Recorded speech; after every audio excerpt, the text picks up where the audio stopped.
On the boundaries of the reserve, or the extremities of the reserve, if you want to put it that way, there's always a threat from rhino poaching, from the syndicates that are always circling these conservation areas. We've decided to dehorn a lot of our rhino here to protect them from poaching.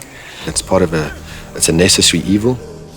It now is imperative and critical that it has to be done on any reserve that keeps rhino now in South Africa, because we're actually running out of rhino.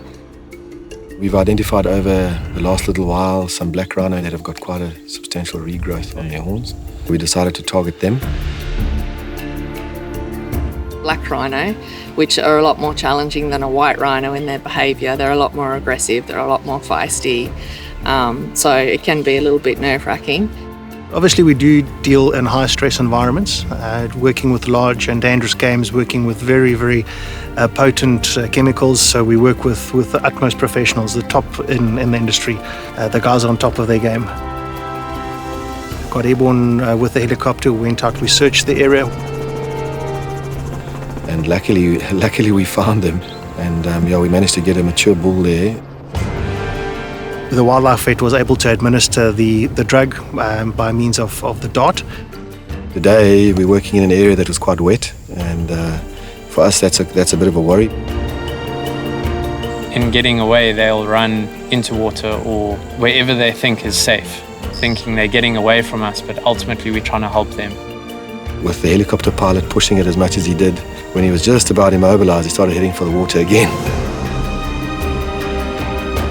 And it takes a little bit of experience as to know what to do, and see the helicopter working with the guys on the ground and the vets indicating what we need to do as well.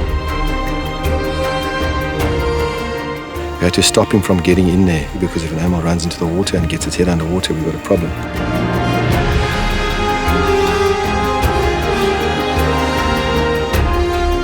He's a big animal it's far more powerful than all of us, When a black rhino gets running, it's sometimes almost impossible to stop them. So, the combination of the drugs and what the team's doing at the time, thank goodness we stopped him before he ended up in the water again. So you have your tense moments and your moments of worry, but yeah, it was fine in the end.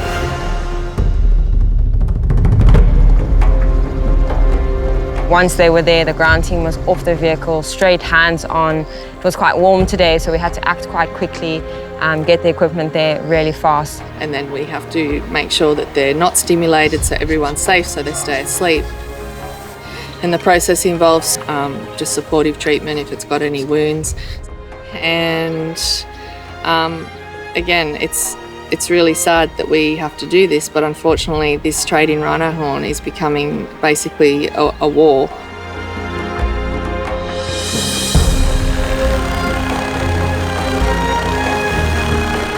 It's not a nice thing to do. It's, for those that see it for the first time, it can be quite emotional. It's tough, because that's what that rhino had. That's part of it. You're taking part of it off. You want to apologise to the animal. I'm really sorry to have to put you through this stress, but we're trying to do it to save your life. But it's one of the interventions that we use here on the reserve, and we are confident, we know for sure that it's making a big difference in the survivability of these animals.